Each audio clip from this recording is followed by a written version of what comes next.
Perfect. Well, first off, thank you all for coming. That was a surprise this room ended up full, but it's nice to have you all.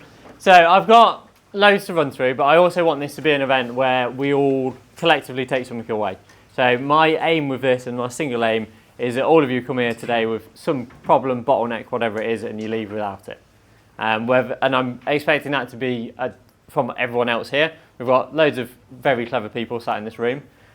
So we've got loads of people talking. So we've got me first. We've then got Joe. Where's Joe?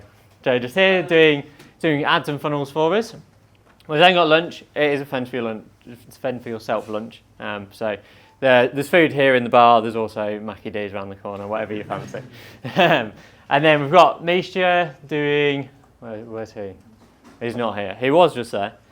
Oh, there he is. We've got Misha after that. Gary's covering branding. Are we doing? Yeah. Yep, awesome. And then we've got Jack to finish off. We're doing some cold email and stuff like that.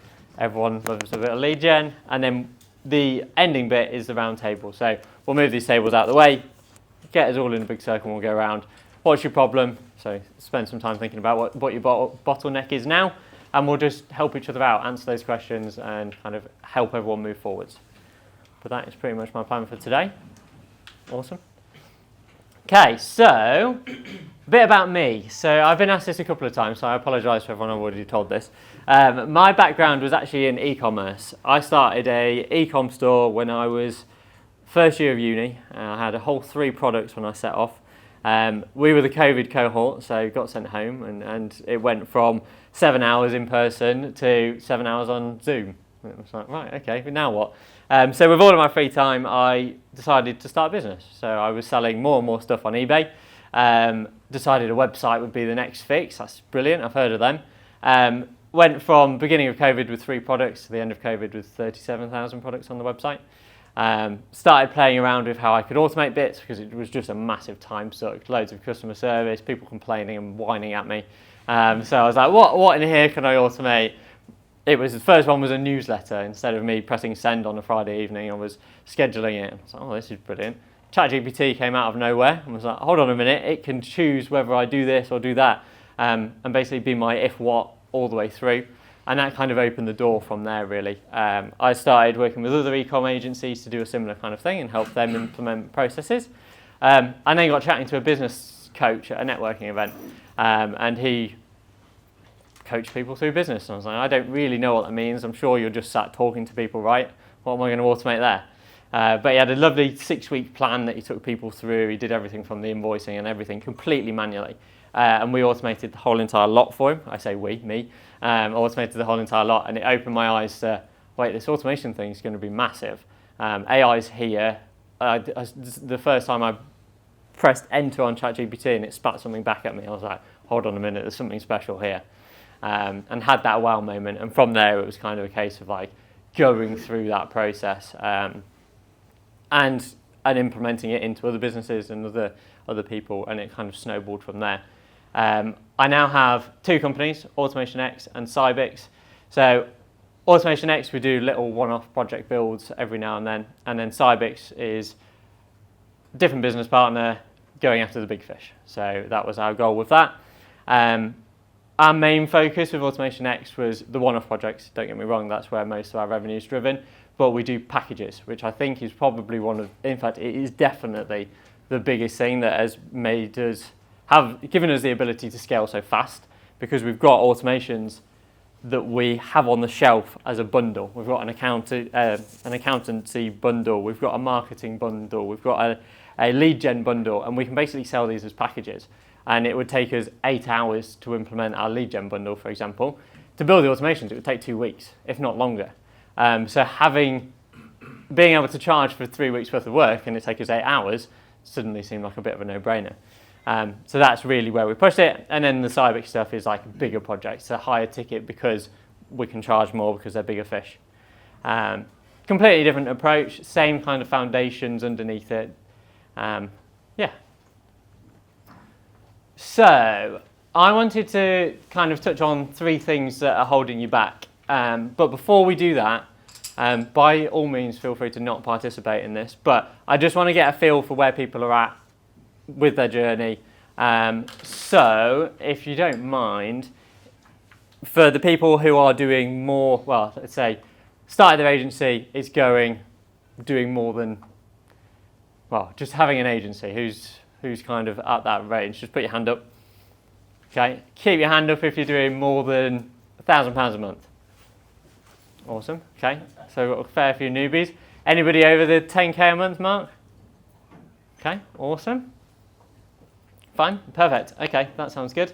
Okay, so with the three things that you're kind of going to be struggling with, fundamentally, sales, getting people in the front door, service delivery, keeping people happy, and then that, I don't know what I'm doing, I don't know what that problem is. I'm going to start with that one.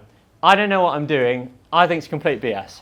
If you can't sit down and write out your next 10 things to get you to that next point, whatever that is, a revenue goal or a certain number of clients, sit and write it down and you will honestly be looking at the answer to all of your problems just by applying yourself. From there, write out 10 solutions to that problem. It's normally the 9th one that's a really good one. But the first couple will be like, oh, well, I could do this. This would solve the problem. Could do that. I could do that. By the time you sat staring at that number 10 written down, you'll have the solution for that problem as well. When you're starting off, there is very limited times, especially when it's you as an individual, and unlimited problems to solve. So which one is going to be that problem that you can solve now that will excel you the most? What will bring you forwards? And kind of like, what's that highest leverage thing you can do? We spend a lot of time reflecting on that. It's like, okay, we've got this problem. Is this the priority to solve? And it's just prioritizing where you put your energy. If you haven't got any clients, probably focus on getting more clients. If you've got loads of clients and they're not particularly happy, focus on the service delivery. It's just, you can pull different levers, you can't pull them all at once. Pick where you want to put your energy towards. So, sales. With AI automation agencies, I found that there's an element of education that needs to be involved. You will get some clients where they've seen your content, they've seen what you're looking at, or will come to you and say, look, I've seen this AI thing, I think it's cool, I want this building. So there's an educational piece that goes behind that for the people who don't walk in and go, oh yeah, I know what I want. So how can you educate them to show them what is possible, what works, what's kind of like, why this is a benefit? You almost need to sell them on AI before you can sell them on you and what you want to implement. So we've really focused on that. That's kind of where the TikTok channel came from. It was kind of an educational piece and me posting what I was up to in my journey, really. But getting people over that educational piece, and that might be multiple touch points. It might be a bit of education beforehand. It might be look at this, look at that, before you go. We're still a big believer in the one call close. So we have different sales reps that do it in different ways, but our best performing always push for the one call close, even if it doesn't happen. Putting that kind of pressure on to have a decision made and move forward and send over a quote and like, look, these are the next steps. Here's an invoice, let's do it. We found that excites people much more and we spend less time on the phone to people who are just kind of collecting information about what they could do. So that's one that we push for. And even if it's the decision maker's not here, there will still be that bit of pressure to be like, look, we've got a gap. We've got some reason you need to join today. The guys are free on Monday. They can start your build. Like, what are you waiting for? And then it just speeds that process up because one of the biggest things with sales is you spend that whole time. It's the same as going into the doctors. You go in and you go, oh, my knee really hurts. And they'll talk you through it. They'll ask you questions. They'll go through all of these things with you. And at the time, your knee hurts because you're there and you've dedicated time to talk to them about the problem that you have. If you go home, like, oh, my knee's not that bad. I don't really want to pay $5,000 to solve this problem. Oh, my knee will get better. Everyone retreats to fine. And especially when you're helping businesses grow, you're driving more revenue for them. You're solving problems that they have. That problem at the end of the sales call is the most painful. The second they walk out of that Zoom call or that room, you will end up, they will just slowly retreat back to fine. And it will be, you'll turn around a week later and go, oh, do you want this problem solving still? But actually, we've thought about it. It's not that bad. We're like, yeah, we're not at the revenue we want to be at. And we're probably not going to be for the next don't know, however long, but we'll get there. Like it will be fine. So that's why we always push for the one call close, or at least speed that process up, because they'll be most excited about your product the second they leave that call. So if you can capture that energy and make the most of it, that's 100% something you should push. Another one that I've not put on here is confidence. There's 3 places people can get confidence from on a sales calls. It's either other people's results, so you can prove that there's no risk here, it's worked for X, Y, and Z. You've got a guarantee and a risk reversal. So with our lead gen package and some of our other packages, we guarantee time saving or revenue increases or booked meetings and so on. Because it removes the risk for them, they've got nothing to lose at that point. And then your third one, and the most important one, is your confidence. Like our best sales guy shows up to the call ecstatic that he can help you. And by the end of the discovery, you are sold on the fact that he knows it's going to work for you. Not anybody else. If you're sharing his confidence and it's contagious, they're not going to catch it from somewhere else. They're not going to be sat on this call with you for an hour and go, oh yeah, I'm really confident this will help. Like if you're bouncing up and down with this is going to solve all of your problems, this is a perfect fit. How's the stars aligned in this way? They will be way more excited because of that. The quoting process, so we run a very interesting quoting process for pretty much all of our outreach and quotes and everything, and it's how much we think they're going to pay. Because we are solving different size problems on a day-to-day basis. They've got bigger goals, so they're in different pain points and different scenarios. So to have a fixed price, yes, they might be getting the same product, but to have something where I know that this will solve this problem, and yeah, don't get me wrong, we won't bother doing an automation unless it's £1,000. But if I don't think they can afford much more than that, I'll quote it £1,000. If we're sat with a client, we'll charge loads more. For an example of this, we've done lead gen clients on a 5k ticket, which is roughly where it sits. We've sold the same thing for £32,000, the exact same product. But because it solves a bigger problem, and a lead to them is worth £1 million, they're happy to pay a shed load more because they're getting a shed load more back. Yes, they're getting the same number of meetings. Yes, they're getting the same product. They're getting the same automation. But for them, it's a bigger purchase and a bigger process because they're going to get more of a reward off the back of it. The contradiction for all of that is if you're going after the bigger fish, none of that really applies. The bigger fish have processes that they're from running a little company, you show up to some of them and it's like, oh yeah, it has to go via this person, we've then got this tendering process, can you please send us a PO? You go through all of these different steps and it's such a headache, but you can almost always charge them more, which I know sounds bizarre, but you're offering the same product, but because you've got to jump through these hoops and apply for processes and talk about where your builders are going to be doing it and what the 12-week timeline looks like and do all of this work up front, you can pretty much always charge more for that afterwards. So think about how you want to go fishing. Do you want to trawl a net that catches all the little fish and you can charge them a £200 a month retainer and get 1,000 of them? Fine, brilliant. Or do you want one client that you can charge tens, hundreds of thousands for the same kind of thing? You can pick your difficult, and both ways make money. There's so many ways to make money with it. The next one's service delivery. People don't appreciate how hard this actually is. Getting this right took us ages. We had so many things that we fell over in order to make sure that everyone was happy. And it's something that I don't feel particularly gets talked about. If you search for how to do lead gen, there's a million things that come up. If you talk about how to make a client happy, everyone seems to skip over that bit, but yeah, it is the most important thing. Happy clients equals referrals. And you will never get a hotter lead than somebody who's come from somebody else who's ecstatic with your service. So how can you make sure that your product does what you've said it's going to do? That always helps. But also makes them kind of happy about it and just excited to kind of be a part of it and leave the same. That's the main thing. We do automation builds, the bigger projects we do 50% upfront, 50% on the end of the completion. We stagger all of the commission for the guys, the builders, the sales rep, everything on the second payment.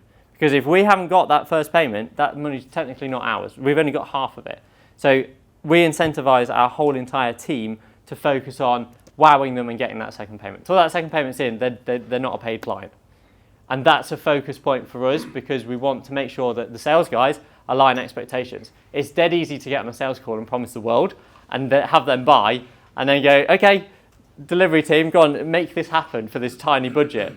And say, it doesn't work. And then you're cutting corners, or there's things that were floated on the sales call that was never actually agreed, and you said, oh, well, we could integrate it to your CRM, and it could do this. And to the person who's buying it, they've gone, oh yeah, it's going to be integrated to my CRM, excellent. But actually that's another 2 days work, which you haven't quoted for, but the sales guy's done it to get everyone through the door.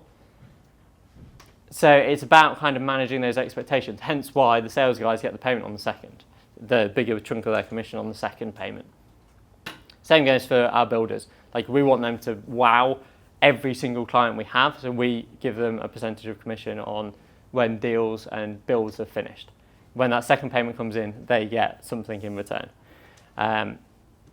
Once again, under promise and over deliver. I know that sounds so simple, but don't fall into that trap of overselling people and being like, oh, this is amazing, I can give you the world, and then like not.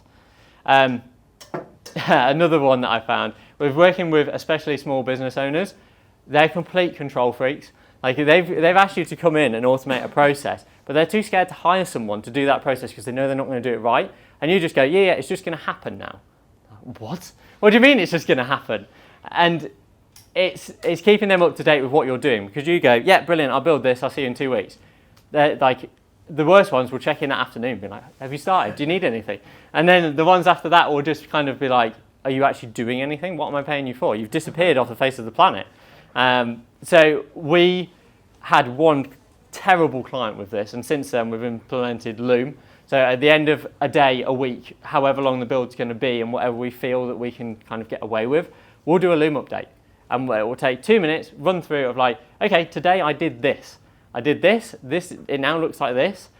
They don't know how long it takes for you to plug these little modules in if you're doing it on NA10 or Make.com. They're paying you to do that.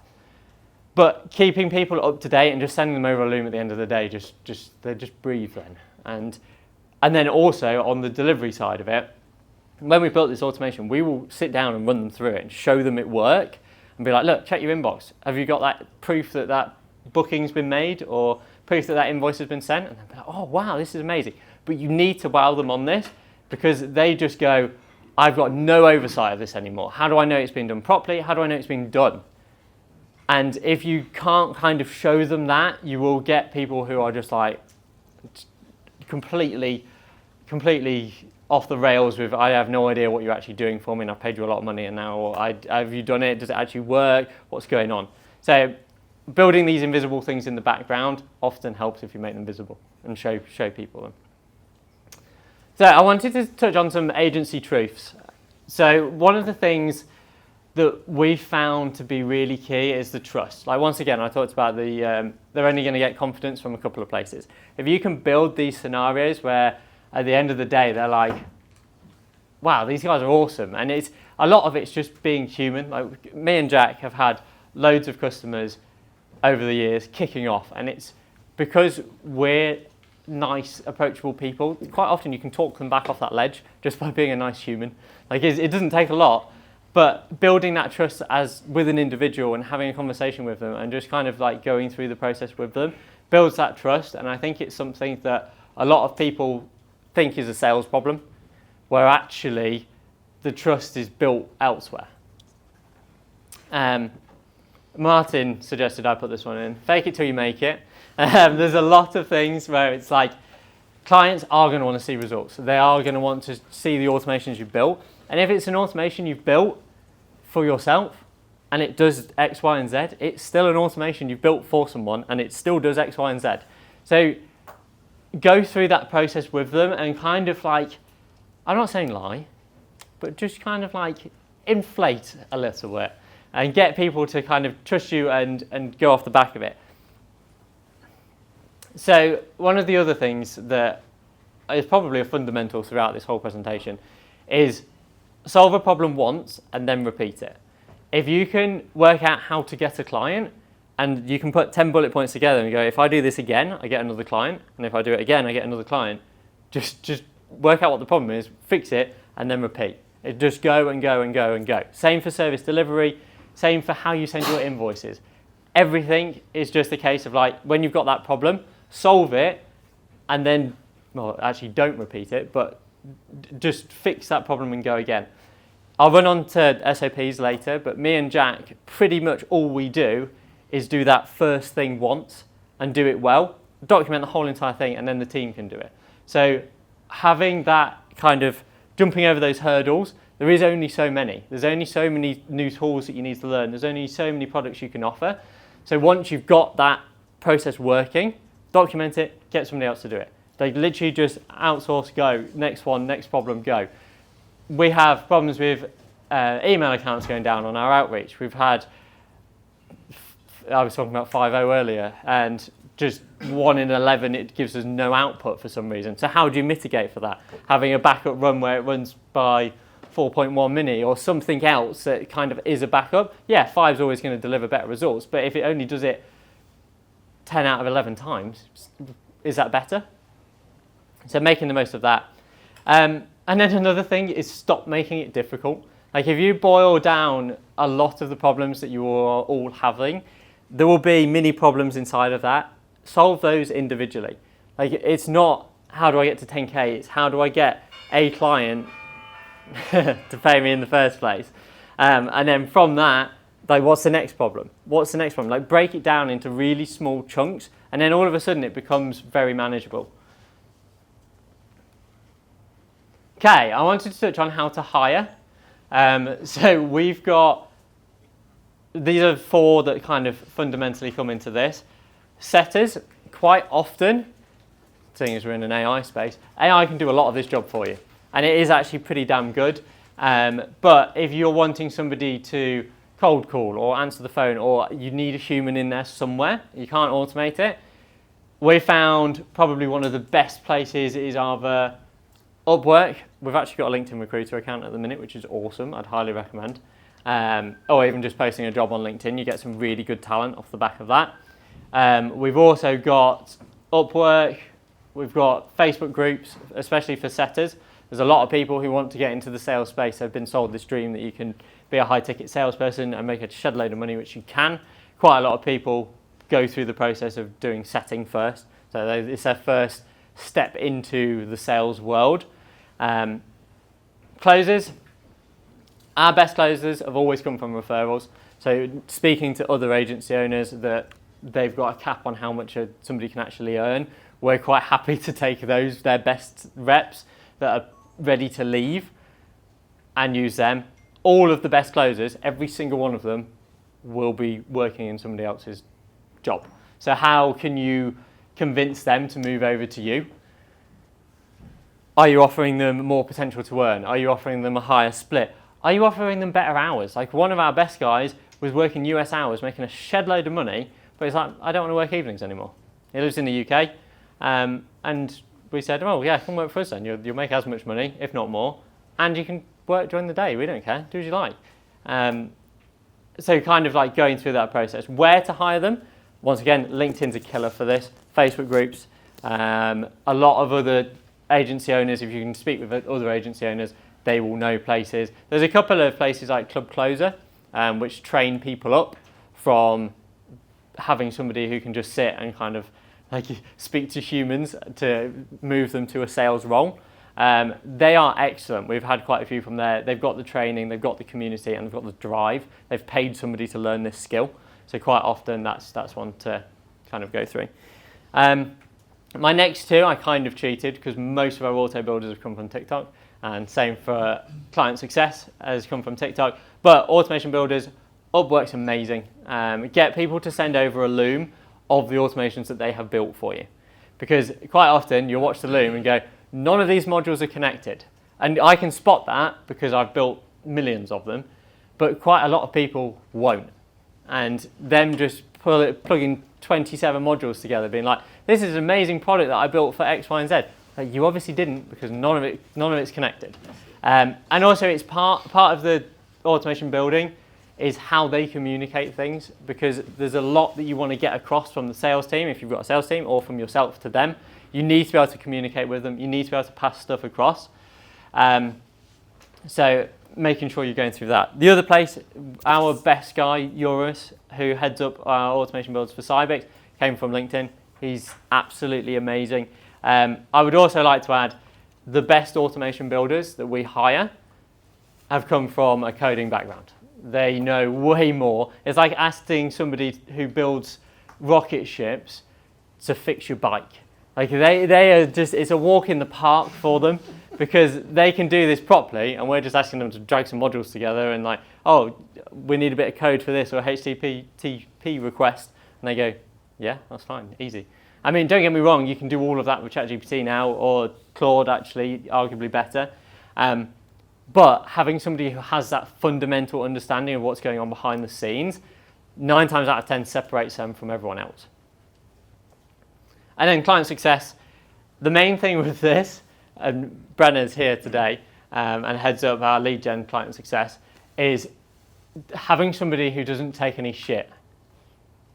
Yes, too right. So being able to stand at a client who's screaming at her and just completely unfazed and just tell them how it is and like what we're doing to fix the problem is massive. That is all that we really wanted out of anybody.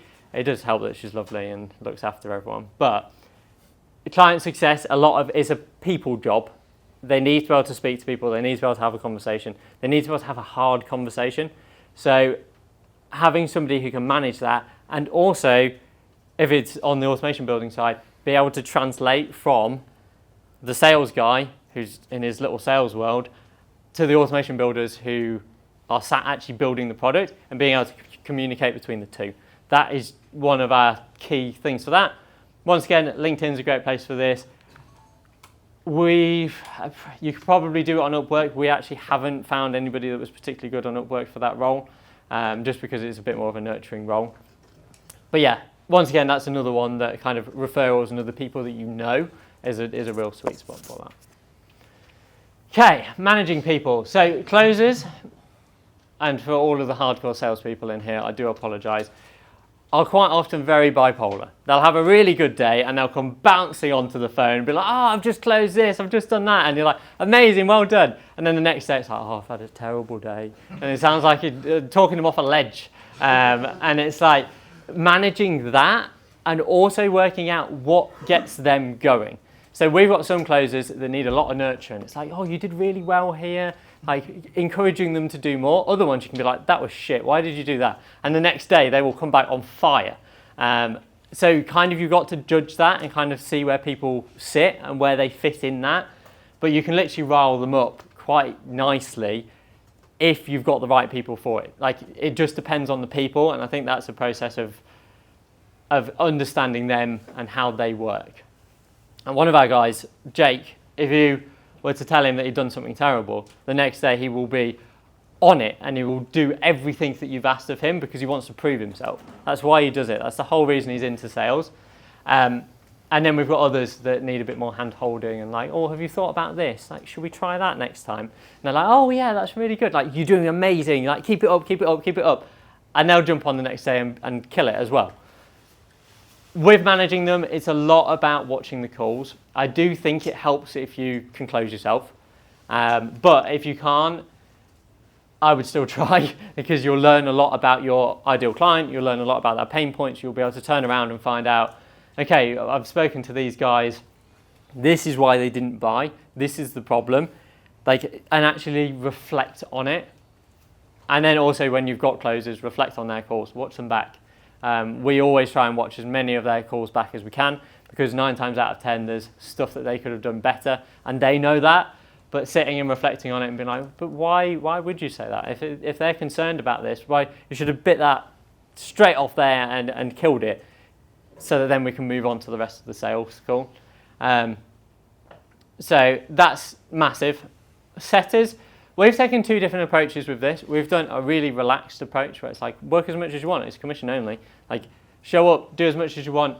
We found that quite a few of the people will show up for an hour, do 5 cold calls, have somebody to tell them to do one, or let's say somebody's come in from somewhere and like, I'll just phone this person and make sure that one person tells them to do one, they're off home. And that's it, they're done for the day. We've made it at the time, we made it way too easy for them to quit. And actually only since setting standards of like, look, if you want this job, you've got the opportunity to make a shed load of money. You get commission on the closes, you get commission on this, you get paid per booked meeting, you get loads of benefits of being part of it. All we ask is you work these hours and you do these many calls. Yes, there's a bit of a KPI of how many people we expect them to set, but that's normally an internal one for us. So we can sit down and go, okay, you've managed to get 20 people today. Is that good? Is that bad? And kind of like reflect on how we can help them improve. Because at the end of the day, we want them to win because they're feeding our closers and then those closers are feeding everyone else. So making sure that everyone's aligned with that is key. Automation builders, we start everyone off on a project basis. So we will say, we've got this project, build it for us. We pretty much, if they've come from Upwork, we'll stick them on Upwork and keep them on there for quite a while because I want to track how long it takes you to build an automation. How long does it take you to get the information? How do you ask me for the logins? How do you ask me for clarifying questions? How do the closers know where it's at? And we will basically throw them in the deep end and say, here's a project. And then off the back of that, we'll judge the rest of it. Pretty much anybody can build an automation, but doing the other bits around it and building it in a clever way and not spending 5 hours trying to work out how to rebuild it because you didn't think about it properly at the beginning is all stuff that you can kind of fix.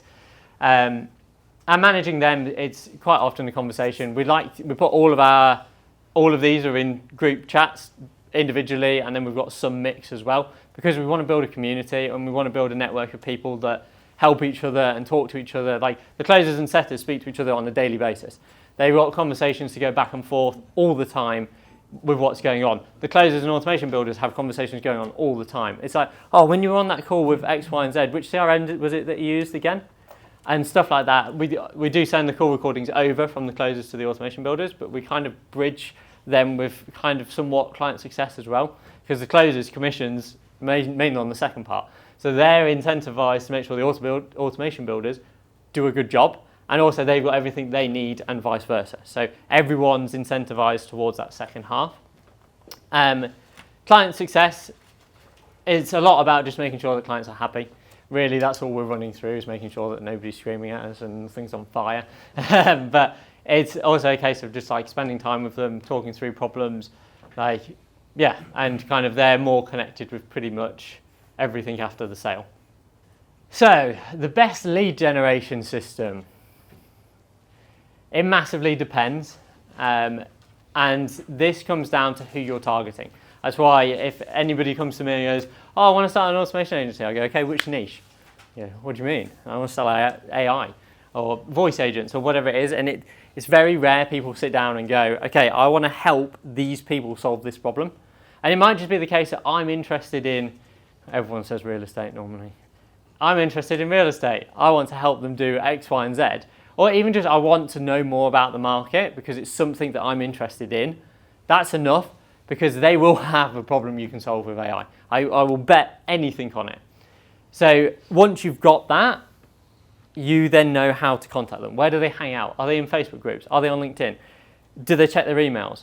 Does somebody else check their emails before it gets to the decision maker? Because if so, do you really want to be sending emails to them? You can be quite clever with your lead gen. You can pretty much always get in front of people.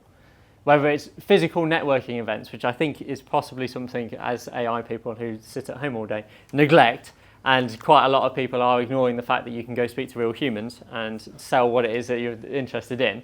And then there's LinkedIn's always a good one, and pretty much everyone is on LinkedIn, even like your builders and handyman and stuff like that. You will find a percentage of that market that's on LinkedIn, and for the price to automate your LinkedIn, it's a no-brainer. I would have that going even if it was just to connect with people so that one day I can send them a message to invite them to an event or something like that.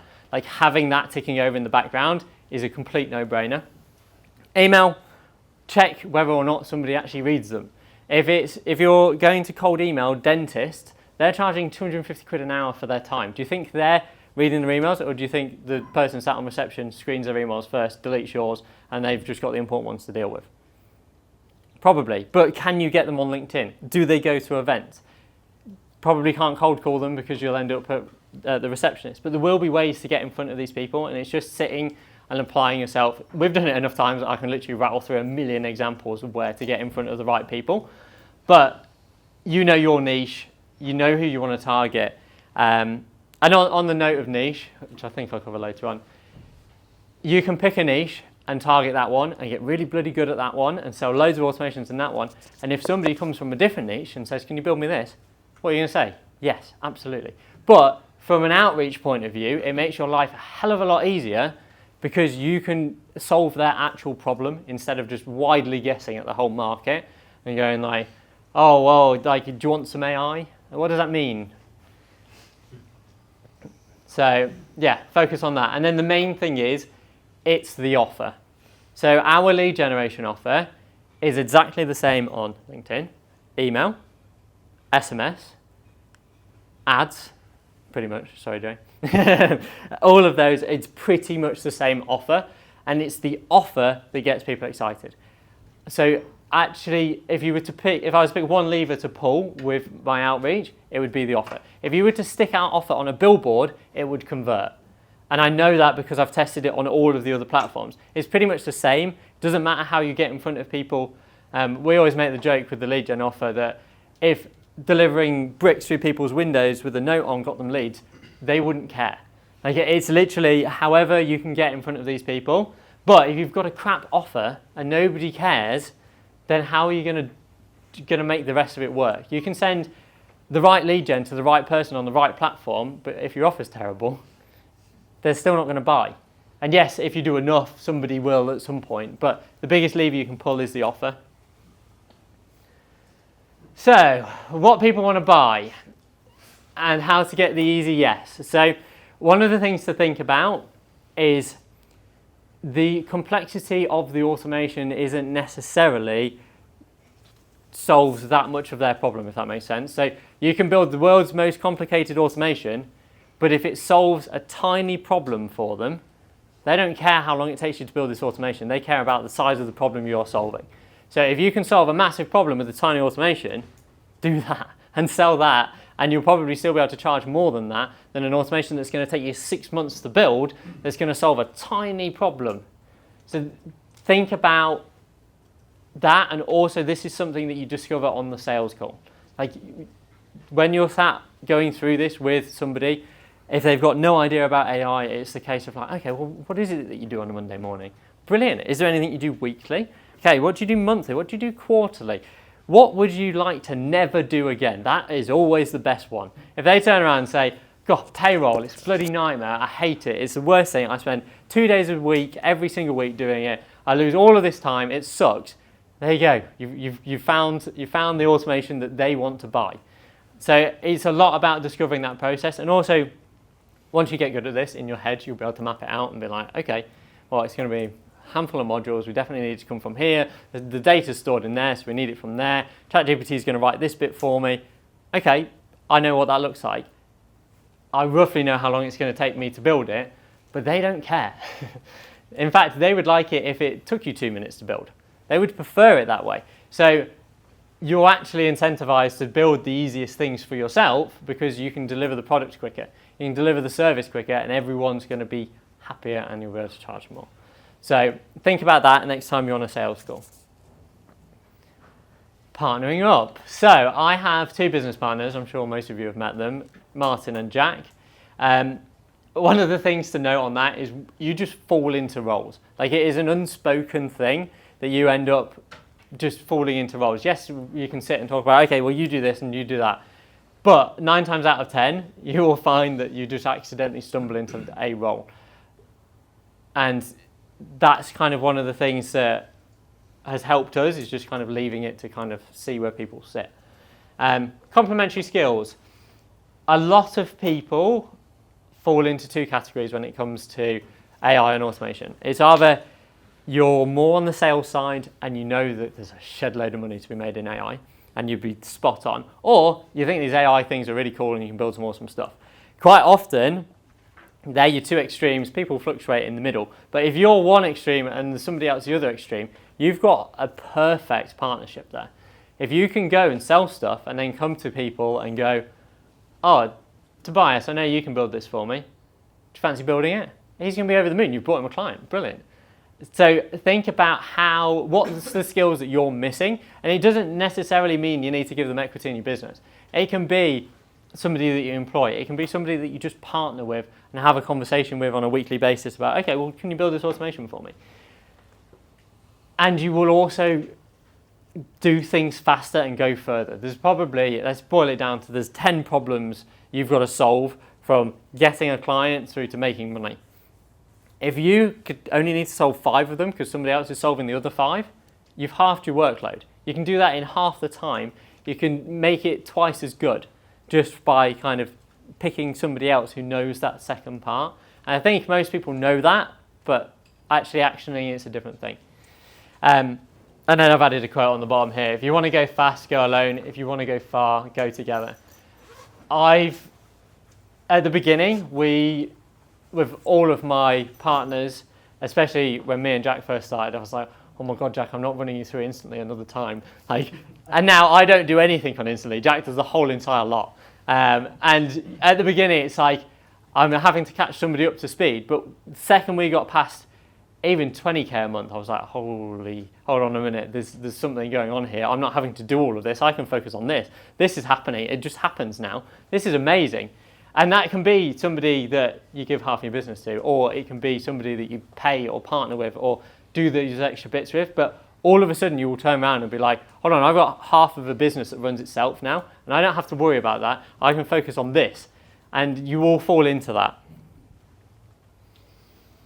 Okay, magic numbers. So this is something that we have focused on so much, is the fact that if you can work out those numbers, whether it's cold emails, cold calls, cold SMS, any form of lead gen, if you can work out how many responses you need to get, you can do all of the maths. So let's say if I send 10,000 cold emails, I get 10 responses. If I get 10 responses, 5 people show up to a meeting. These are pretty pessimistic numbers. If with those 5 calls, 4 people show up, I know that out of 4 shows, we've got at least a 25% close rate, so I should get 1 closed. And those numbers will work if you send 100 million emails or if you send 1,000, because they are the numbers. And yes, there's stuff that gets messy. Once you've run out of people to email, okay, where do I find them? Should we move to a new niche? And then those numbers start again. But if you can sit and work out what these numbers are, your only limit will be something else. Whether that's like, okay, how do I find these people's emails? Or, holy crap, I've got too many projects to deliver and not enough people to do it. You will find another problem because you just need to do the maths. Like, work out how many clients you need. If you need 10 clients to get to 10K a month and you're going to charge them $1,000 each, do that maths and work out that you need to send 10,000 cold emails. It's that simple. On that note, volume negates luck. So one of the things that we focused on, and I've seen people do this in different ways. When I started off, it was like, okay, how can I have as many conversations with as many people as possible? Obviously, I was automating stuff from day one anyway, so I was like, oh, hold on, these emails can be sent without me writing them. AI can write a bit for me. AI can do this. There's a lot you can do with personalization and sending lots now. And it's kind of, if you're not doing both, you're missing a trick. Work out what that is, and if you get those numbers, so you need 100,000 emails to be sent to get 10 clients. If you sent 200,000 emails, what do you think is going to happen? Do you think you're going to get those 10 clients? Almost definitely. You've doubled the volume. So just do so much that if you were to sit and think about it, it would literally be unreasonable for you to fail. And that's one of the things that I push with everyone. It's like, just do more, because it will be more conversations you have. It will be more feedback on your A/B tests on your emails. It will be more reps for the closers, and they'll learn things faster and they'll do more. So just kind of like go. Okay, hire fast, fire fast, and keep the good ones. So we obviously have touched on how we hire the people, so I won't cover that again. But knowing where AI fits in should be a no-brainer for you guys, but I know for a fact we've actually got a team of, our whole entire team this week is building out our automations, because I've got a checklist of ones that just never gets done because we're too busy with client work. So we've hired new developers to kind of help with our new push, and I'm testing all of them on our automations because I need them. With regards to kind of, once you've got people, there's a lot you can actually incentivize people with without paying them. Like, once, if you give somebody a pay rise, they're ecstatic about that for at least 3 days, and then they're like, oh, cool, I'm now earning more money. But if you're making it an environment that they want to work in, and they're happy, and they enjoy showing up to work, that is much more valuable than the fact that you're paying them an extra £2 an hour. Like, seriously, it makes such a difference. And how can you make that environment? How can you be a nice person to them? How can you check in on them and see how their weekend went? Like, just kind of having those bits and keeping people excited and keeping people fired up. One of the biggest things when we bring on new closers is the fact that, like, initially, they don't know the offer. They don't know what works. They don't know how to objection handle our objections. And they will learn that over time. But those first 2 weeks, you've got to jig them along and you've got to keep them excited, because they are commission only, and it's costing us, I mean, it costs us about £32 a booked meeting, so not loads, but if you send them 100 meetings, it starts to add up. So how can you make sure by their 100th meeting they are closing pretty much as many of them as you think you can? Sales is a role where you can always do better, like always. If you're not closing 100% of people, you're missing something. It might be the fact that there's a problem further down the line, but pretty much 9 times out of 10, it's actually you. So always align incentives. I've touched on this earlier. Our people get paid when stuff gets finished, when we get the second invoice. We want everyone in our whole entire company to be incentivized to make sure everyone's happy. And then the other thing, remove yourself from the day-to-day ASAP. Like, if you can focus on the bigger growth things and not the client success and not the kind of making sure that everyone's happy and your closers are managed and there's somebody showing up to make sure that the setters call's taken and stuff like that, you can then focus on the stuff that actually moves the whole ship. Instead of you keeping the little fire going over here, you can focus on what the plan is next. And on that note, I got to 10k a month by myself, and I couldn't have worked any harder to get there. We scaled the team drastically to 32 people, and we managed 15k a month. You can imagine what the margins were like. And then we stripped the whole entire team back and was like, look, this isn't working. It's just we're burning money on people and we're not getting much of a results different. And we got to 50k a month with 8 people. And that, yes, they're awesome, and that kind of at the time was amazing. But if we'd stuck to this, we probably never would have got to the 50. And if we need to kind of build it back up, then we will. But hiring more people, as much as it's cool and you've got people to manage, and 9 times out of 10 it's more of a headache than it's worth. And you don't actually need that many people in this business model to make a shed load of money. Like, you really don't. SOPs. So we have hundreds and hundreds of these. So the second we work something out, so whether that's instantly data scraping and tiny tasks, we'll do a Loom on that. If there's any logins or anything that needs to go in the end column, we'll go on there. So if a new VA joins or anybody joins, it's a case of us turning around and being like, okay, can you make me an invoice, please? It's like, oh, okay, yeah, brilliant. I will go on, watch the video, here's the document, gone, done.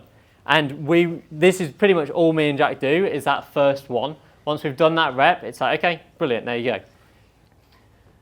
Another thing that we introduced was working out what holds us back. So now we know these magical numbers. It was a case of looking at, okay, these are the dates. How many meetings has Jack booked? How many meetings have I booked? How many of them showed up? How many people did we have positively reply on email, LinkedIn, cold calling? Revenue from new sales. So obviously we're taking split payments. So sometimes that second payment is delayed and might be into the next month. And then the total revenue collected. If you look at the bottom, none of the numbers actually make sense, but these ones do. So if you've got, we knew that we needed to have 260 sales calls to get to, and I think it's 50k a month on here. We knew that we needed 10 closes on a 5k ticket. Maths is quite simple there.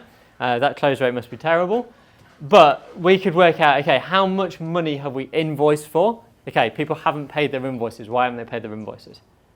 Okay, that's the problem to solve. If it's a case of like, Daniel's got 10 meetings, Jack's managed 150, we can look on here and go, okay, well, that's weird. Cold email hasn't hit our 80. LinkedIn has hit our 80. Cold calling's hit our 80, so that means we've got a problem with cold email. And you can identify a lot of it with doing the maths back to work out, okay, all of these things link. We need that many meetings to have that many people show up, to have that many calls, to get that much invoice, to then end up with total revenue collected from new sales and then all revenue. Like you can do the maths backwards and find out what's holding you back quite simply with just an Excel spreadsheet. Okay, offers and products. So you can scale shit products and shit offers. However, it's much easier if you don't and you sell something that's good. It always helps. So focusing on how good your product is an element that you need to think about. Like fundamentally, how big a problem are you solving? What is your offer? What do they want? If it's custom every time, it's custom every time. But on that sales call, you want to be working out, is this actually a problem people are willing to pay a lot of money to solve? If not, then why not? And what could you sell instead?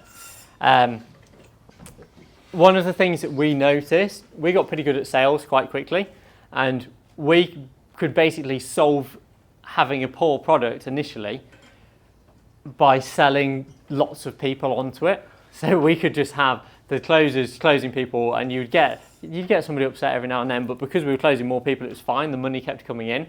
But when we actually sat and focused on the product, it was then like, last week we got 20 referrals from our lead generation offer because it works. And it's like, hold on a minute. It's much easier to build something that's actually good. And you build it good once, and it's good forever as long as you keep kind of going through the steps to make it good. So that's just one thing to think about. Reflect and improve. This is especially important for the sales guys, like we've touched on that already, watching their calls back, having them watch their calls back. But we do a weekly debrief. So every Friday, in fact we didn't do it this Friday, so pretty much every Friday, we do a weekly debrief.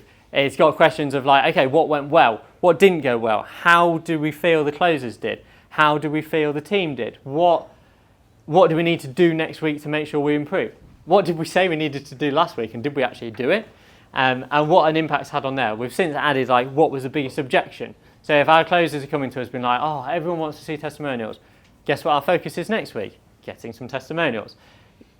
You can be, if you don't sit and reflect on what it is, and I think this is a fundamental for everything, whether you're running an agency or wanting to learn the guitar, if you sit and reflect on how well you've done and where you can improve, you're aware of it then. If you're just kind of existing in this void of it, like, yeah, it just happens, like, how are you supposed to improve? Like, genuinely, how are you supposed to improve?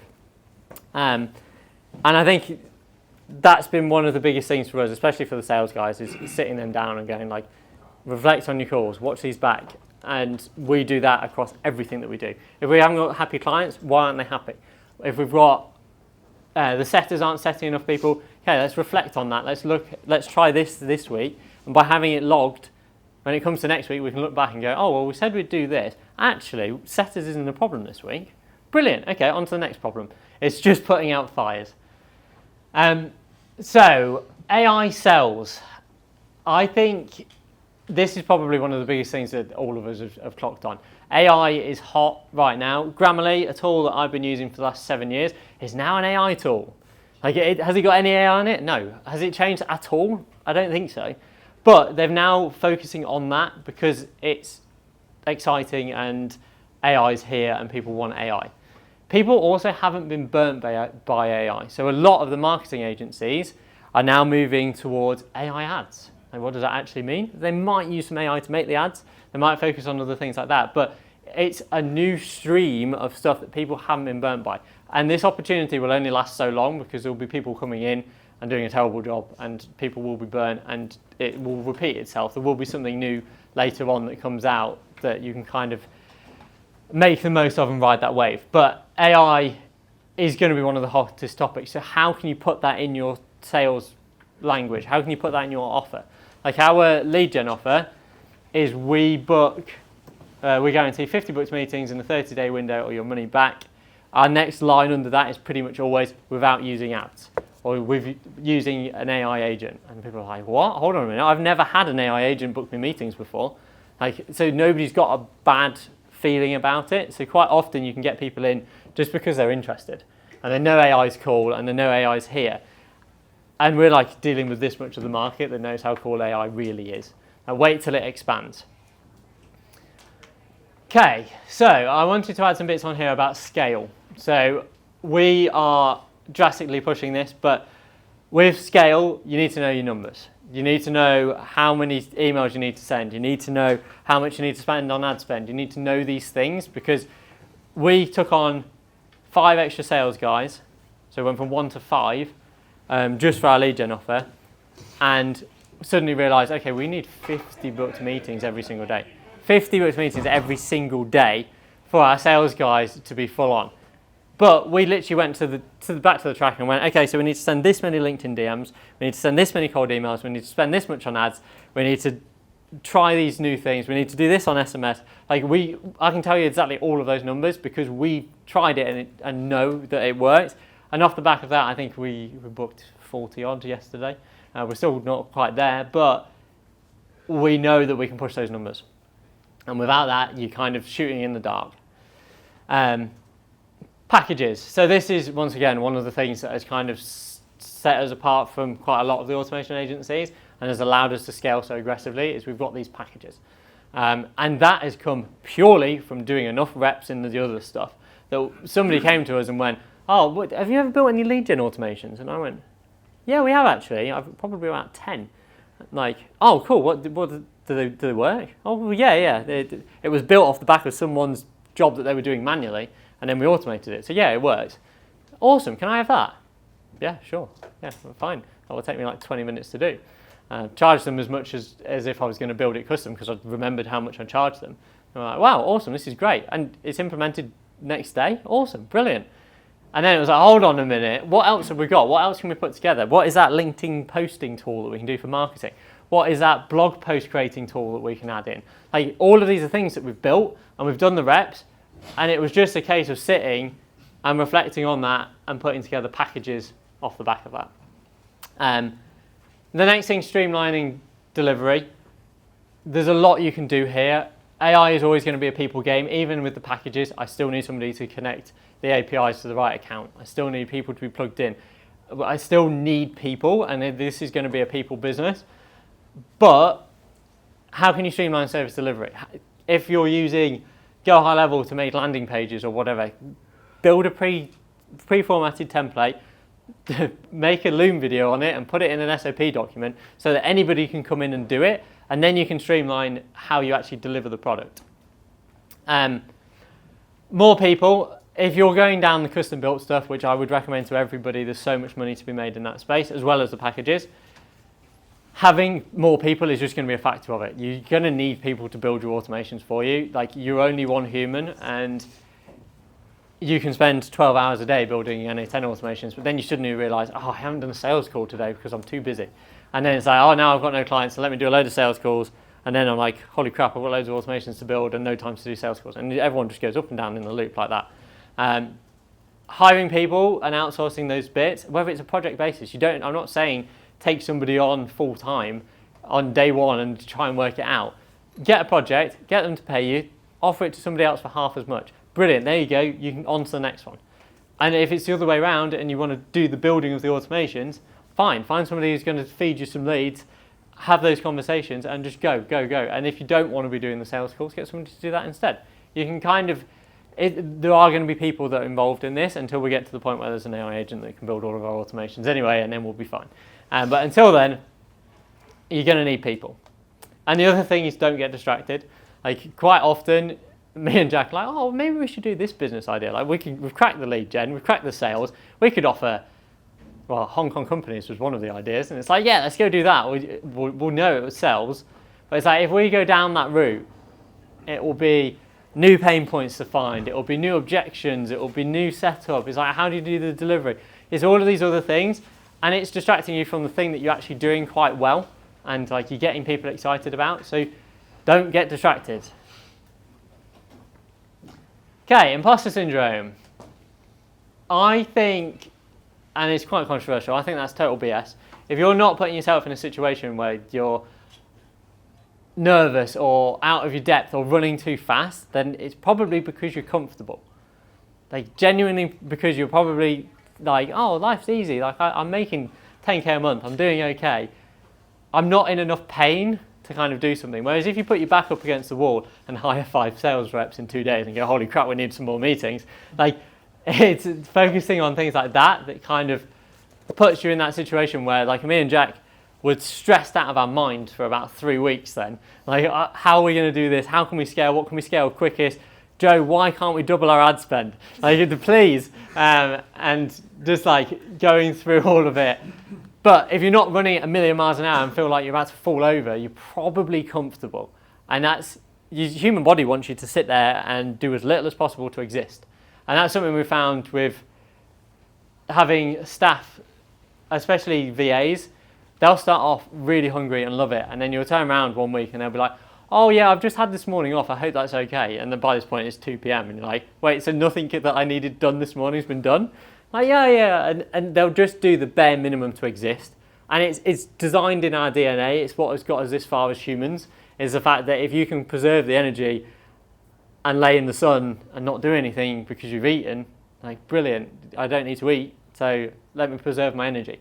And it's hard coded in our DNA, and putting yourself in these situations where it's like, crap, okay, I need to eat, I need to be moving forward, is one of the best things you can do. And we aim to do that as much as possible. Like if me and Jack aren't under stress and organising an event while also hiring extra people and me not being in the country or all over the place, it's like you're making it too easy for yourself. And I think that's a hard lesson that we've had to learn. Okay, I'm nearly done, I promise. Get the skills. So skills are something that you learn for life, and hence why me and Jack do all of these things first and then SOP it and give it over to somebody else. Because once we've got that, you could take this agency away, you could take everything I have away, give me a week, and I know for a fact I will have signed probably 10 clients because I know how to do the lead gen. I know how to do the sales calls. I haven't done a sales call in months, but I know how to do them and I know I'm good at them because I've done thousands of reps. So get to the point where you are good at these things, because they do not go anywhere. Nobody can take these skills off you. And the second you get past that, it's like you can just stick with it and it'll be fine. Once again, do these things, nail it, outsource it. But do it and nail it so that you've got the skills, because you will have them forever. And if you have to pay for those skills, it's probably one of the best investments you can make, because you will end up with that skill for life. It's not like a car or a watch or something like that that's just gonna go. You're gonna have these skills, and then it's like, okay, me and Jack could turn around tomorrow and start selling Hong Kong companies if we wanted, because we've got all of these skills to get us to that point, and pretty much nobody can kind of take that away from us. There you go, that's my last slide. We will obviously talk about bottlenecks later on, and everyone will have a chance to kind of talk about what they're struggling with. But any questions off that? Anyone got any bottlenecks? And we'll go from there. Yes? Not necessarily bottleneck, it's a question. Okay, I can do that. So you go to a team to 32, and then you fire to get to 8, and you generate tremendously more. To know what you know now, what would you go back and tell 10k a month Dan in terms of who you should hire next? Oh, good question. I try to solve all of our problems by hiring people, and I think really if I just, at a core team, all I really needed was a sales guy and somebody to build the automations. Like really, fundamentally, that is pretty much what the 8-person team looked like. It was more salespeople and more auto builders than that, and a VA, which I've completely neglected to mention for this whole thing. But that was pretty much our team, and that's all we really needed. So I think going and making things exciting and being like, oh, I'm going to hire all these people, isn't necessarily like a silver bullet. Awesome. Any more? How do you use your VA? So to start with, it's the SOPs. It's okay, every day we need 1,000 leads put in instantly. There's a copy-paste job, I don't want to do it. You can't get it wrong, but quite quickly you'll work out who's competent, and then it's a case of like, okay, brilliant, I need 1,000 leads in here, but also can you try and find them from LinkedIn groups today? And they will know enough of those skills because they've done the little copy-paste tasks enough times that they can kind of put the pieces together. So the VAs, I've had this conversation with Tobias because he was like, I don't know what to get them to do. If you've got that document and it's stuff that you're doing on a day-to-day basis, whether that's making an invoice or anything that is copy-paste jobs, or pretty much, you can get somebody to just sit and do that. And just like say, okay, today, go make an invoice, and they'll come back being like, oh, how do I do that? Like, go have a look in the SOP document, and then they'll come back with an invoice. That's how we've done it, and then from there, you probably don't need as many VAs as you think. Is it just you that uses it, or is it some of the rest of the team? No, so June is a godsend and pretty much deals with everyone.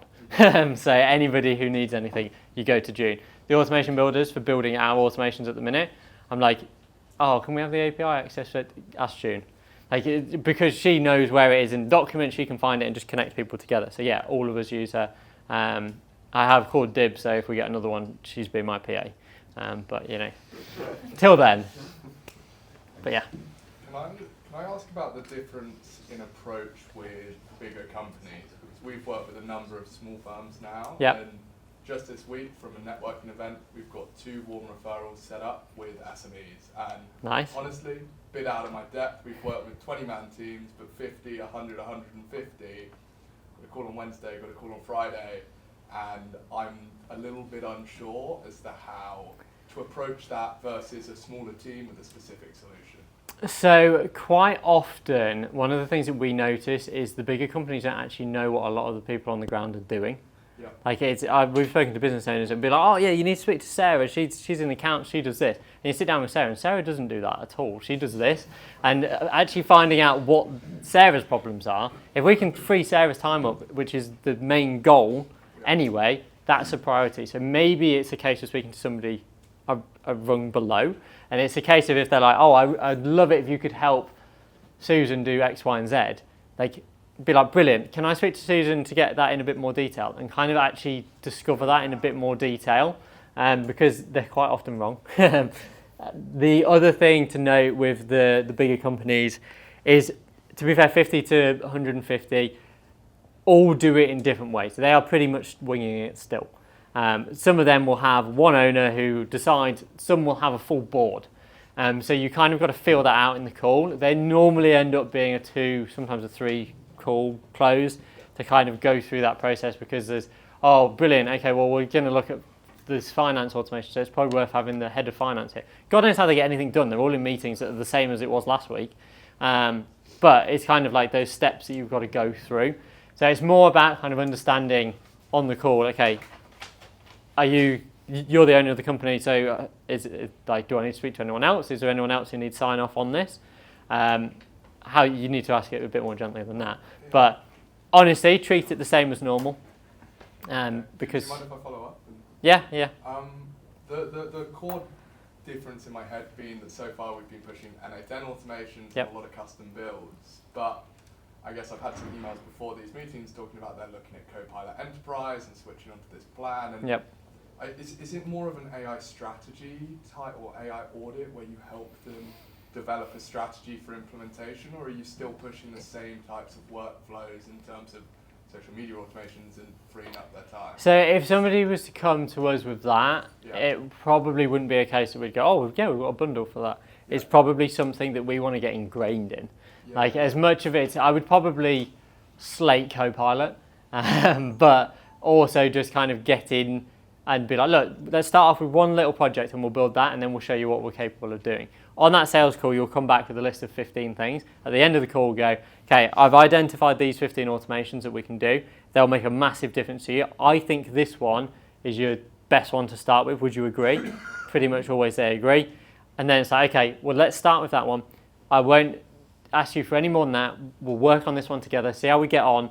You can see how good I am at this job. Before you know it, the second that automation is built, send them an email being like, yeah, you know, these are the 14. Should we start on them now? And I'm like, God, yeah, this is brilliant.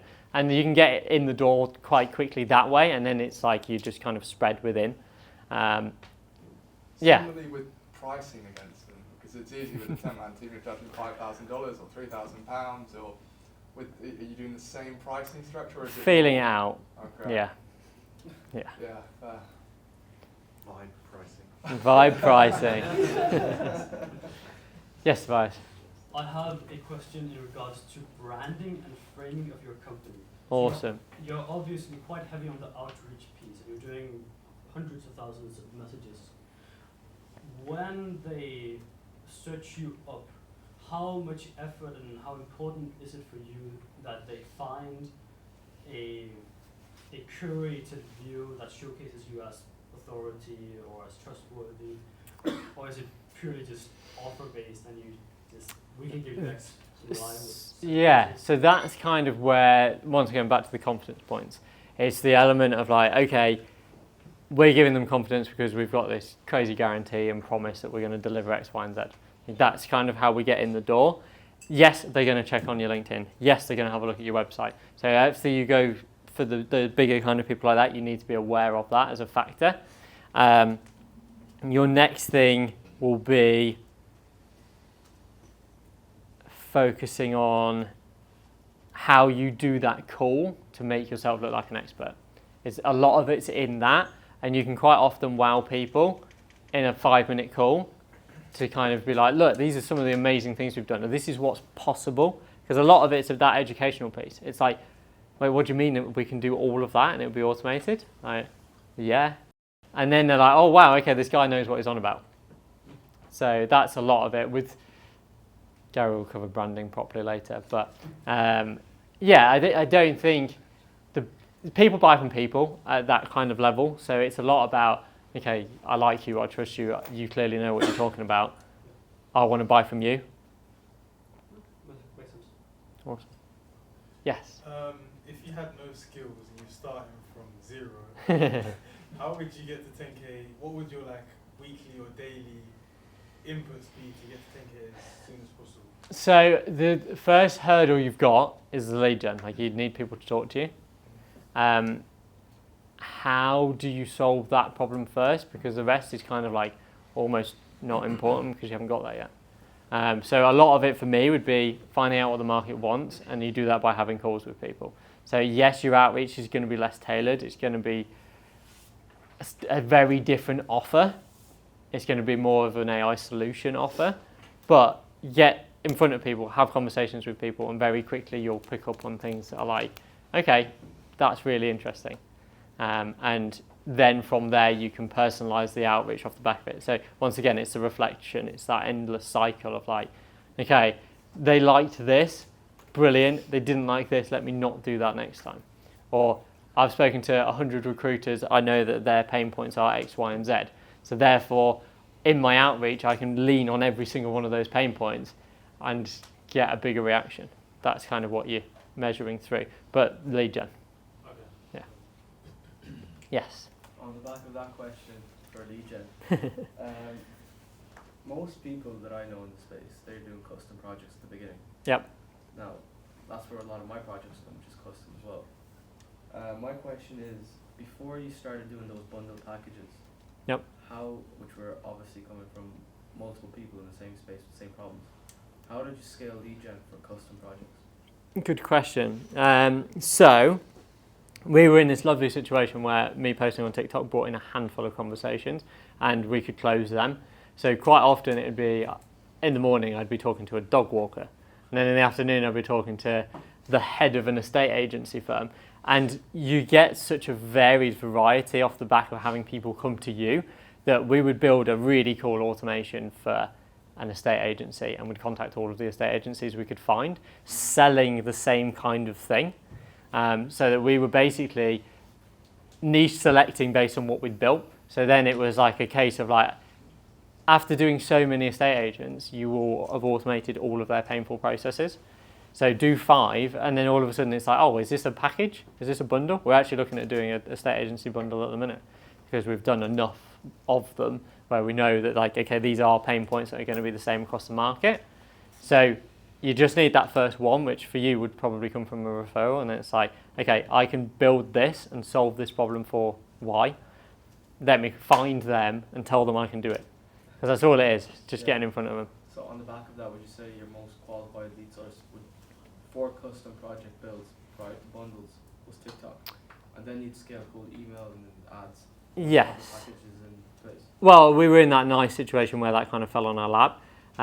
But yeah, I mean, a lot of our cold outreach initially was kind of finger in the air, like, I think this is a problem for them, or from a bit of research, I think this is a problem for them. Like, my first niche, which we'll all laugh at, was super yachts. It's like, that's brilliant, nobody's thought of that. Try and build automations for super yacht people who sell one yacht every 2 years. Like, imagine how many processes they repeat. It's like this many, and the people they're selling to aren't bothered about an automated message saying happy birthday. Like, they want a bottle of champagne to arrive, and like, it just, for that niche, reflecting on it, there's probably loads of stuff I can do now, but even the yacht chartering side is like, if they rent their boats out for 12 weeks a year, they've covered all of their costs and they're really happy with that. It's like 12 weeks, that's, even if the average stays 2 weeks, like, you've got 6 clients. So it didn't really work from an automation point of view. So where I was going with that is I listen to podcasts. I know way too much about super yachts now, which is great. And my Instagram feed is, my LinkedIn feed is still full of super yachts, which is not a problem at all. But it was a case of like, okay, where can I find this knowledge? Like, there's going to be people that are interested in the market, even if it's like something really exciting like recruiting. Like, you're going to be able to find people that are talking about it and talking about their problems and pain points. And we've got AI research tools, like, ask ChatGPT. So you think for inbound leads, TikTok or social media, something like that's probably the best?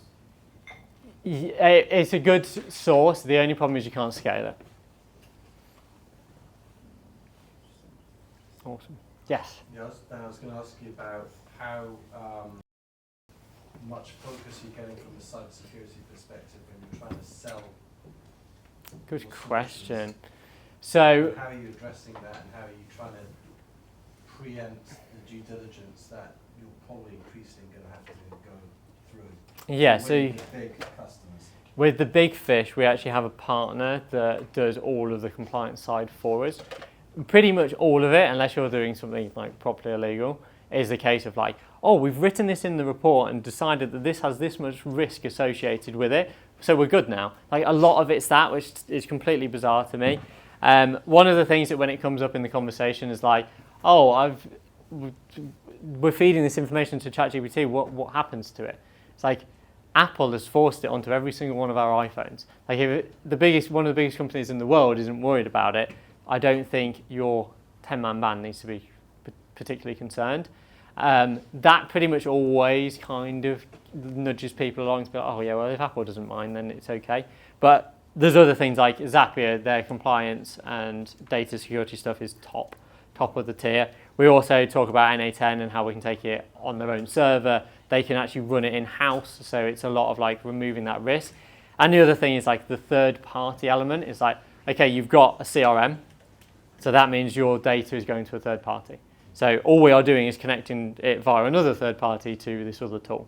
So quite often it's a case of like, yes, they might need to change their data sharing, but if pretty much every single business now shares that data to a third party, even if it's like Outlook email, like it's not native inside their platform. So as long as you kind of dumb that down for them, then quite often it's like, oh, okay, so I didn't really need to worry. Awesome. Yes, Tobias. I recently had the same experience that you mentioned you had with you've done a custom project and someone approaches you. You said the lead gen one. Yep. And you're like, oh wait, it just takes an hour. It takes 2 hours to set that up for them. I recently had that. We've been doing custom automation for like 1 or 2 years. How do you go about articulating the value of a workflow that isn't just a concrete result? So I know you have different packages, but something like a blog posting. Yep. How do you basically articulate something that isn't just, oh, you get 10 leads a day or whatever? Good question. So a lot of it's hours saved. So if we are sat with a client looking at an automation that they want building, it'll be like, okay, how long does your team spend on this? And with the bigger companies, it's great because they'll have like 20 people that do the exact same job. And it's like, oh, so just times that by 20. And like, there you go, I've saved you hundreds of hours a week. If it's little one-man bands and stuff like that, it's a case of like, okay, your invoicing that your missus does on a Friday evening, like she could have that Friday evening back. Yes, that's less valuable, but it's a case of like freeing people up, and you almost sell them on what they could be doing. Like if you had an extra 10 hours, you could do more lead gen. You'd bring in more business. You'd free up 10 hours of your time. Framing the ROI in the fact that the activity they're doing right now, they could be doing something that's more valuable. Like, but almost getting them, if this person was doing the most valuable thing they could be doing, how much would their time be worth then? And then framing the time you save based on what they could be doing. And that comes down to the value as well. So like if you're talking to accountants, lawyers, anybody who charges via the hour, I love talking to them because it's like, oh, what's your hourly rate for clients? Oh, 200 quid an hour, and you're spending 4 hours a day doing admin. Like, quite quickly you can then turn around and be like, okay, so over a week I'd save you X, over a month I'd save you £2,000. Don't worry, I'm only going to charge you £2,000. Like you'll get an ROI on that on the first month. So we did that type of price framing for the biggest racking provider in Canada, and they had like 10 people on the phone, like 5 days a week, and we estimated that they were spending, say, 300 grand a year, 400 grand a year on having people pick up the phone. So whenever they get an inbound lead, having someone that takes the phone and closes them. We were trying to basically sell them an AI that picks up the phone and gives them availability on hours outside of their normal working hours, so having it 24/7.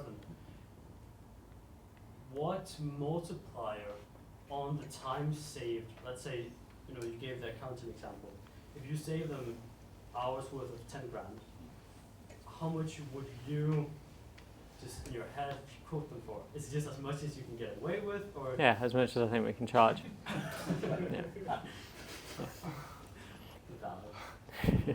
Well, that is, I appreciate how funny that is. It's just, I was on calls quoting people and worked out, hold on, if I just pick a random number, and I think they'll pay, they pretty much always do. So as much as I could go away and be like, yes, I'll put this in my calculator and work out how long I think this project's going to take me to build, and work out how much of a percentage margin I want on top of it. First off, you could never do a one-call close, ever, like full stop. It's also then, oh, that project's taking longer than we thought. Oh, I've not factored that in. Oh, it's now cutting into my margin. Like, yeah, it cuts into my margin, but I'm just turning around and saying, oh, yeah, it's 6.5 grand, please. If they say it's too much, what do you say? Oh, we can reduce some features here and there, Yeah. Take it away. Yeah, exactly, yeah. And like you can take things that mean literally nothing to them away, be like, oh, that's the majority of the work. Like if they're like fall off their chair when you say 6.5 grand, but like, well, actually, that the element where you wanted to get the date from the CRM, if we scrap that bit, it will take me half as long to build. I can do it for 3. And all of a sudden, it's like, oh, okay, yeah, we don't need that bit. And it's like then you can always claw it back that way. Do you have, when scaling, a margin in mind? Are you willing to cut your margins to get in more revenue, or are you more focused on, hey, let's try and maintain our margins above 80%? It kind of depends on the week, because if our automation builders are stacked, it's a case of like, I'm happy to charge somebody double what I normally would, knowing that I haven't really got a gap. We've done that a couple of times where it's been like, I really could do with you not buying this right now because we're busy. I don't really like you. It's an extra 10 grand. And they're like, yeah, sure. And they're like, oh, crap. Like, brilliant. But I've made the money on it and I can outsource it. I can do whatever. I can solve that problem then.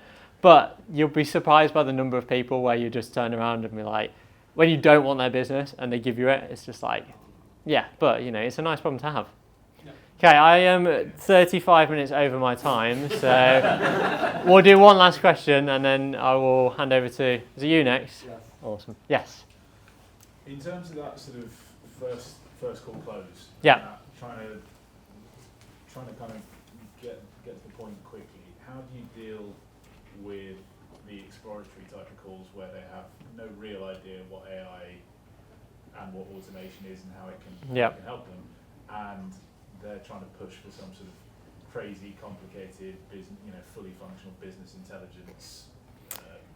So I would still push for one call close. Don't get me wrong, the more reps you do, the quicker you'll be able to be, like, you'll feel it out. But if it's something where I actually have to go away and work out whether the APIs even exist for the tool that they're asking me to connect with, I will go away and say, brilliant, I'll send you a quote over by the end of today. I've got a gap tomorrow. Just let me know if you can make it. I'll add a discount on if you can do tomorrow, just so my team's not sat round. If you can't, that's not a problem. It will be more. I'll put it in the invoice for you, and then send them over a brief, a nice pretty thing. After you've gone away and done some research, send it over with links for them to pay attached, and then you're still having that one call close.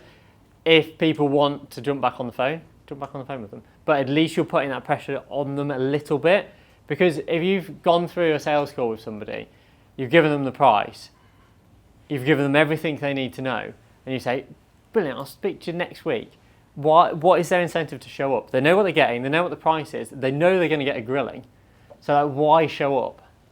So if you can kind of negate that by saying, look, I've got this gap. Do you want to fill it? Then go from there. But in terms of like narrowing down what they want when they have no idea what the thing is, how do you kind of quickly bridge that gap and go, well, these are the types of things we can do, and this is what we're going to focus on? Yeah, I mean, you say quickly, we normally schedule 45 minutes and it's with a 15-minute buffer, so our calls are pretty much always an hour. It's normally the case of going, okay, what is it that you do? What is it that you do first thing on a Monday morning? Like, go through the jobs with them and be like, look, AI can do, get them to give you like 4 different ideas and be like, AI can do all of that. Like, you would never need to do that job ever again. What is it that if you could fix anything, what would it be? And 9 times out of 10, they will have something there they're just like, oh God, I hate this. I hate it. And if you can automate that, they're willing to pay you for that. And then frame it from the point of like, look, we'll just build one automation for now. I'm not asking you to commit to me being your AI partner forever, but let me build you one automation. We'll do that together. I can show you what we're capable of and how amazing we are as a company. And then we'll go from there. And you make it, instead of it being like oh, do you want to buy all of this stuff? It's like, look, let's only do one. Let's remove all of the risk for you. Let's just do the one. And then it's not a question of, do you want this automation, yes or no? It's like, shall we just do one? It's like, oh yeah, well, let's just do one. There's no risk. It's just one. Like that. Awesome. Okay, are you ready, Joe? Yeah. Come on then, let's do it.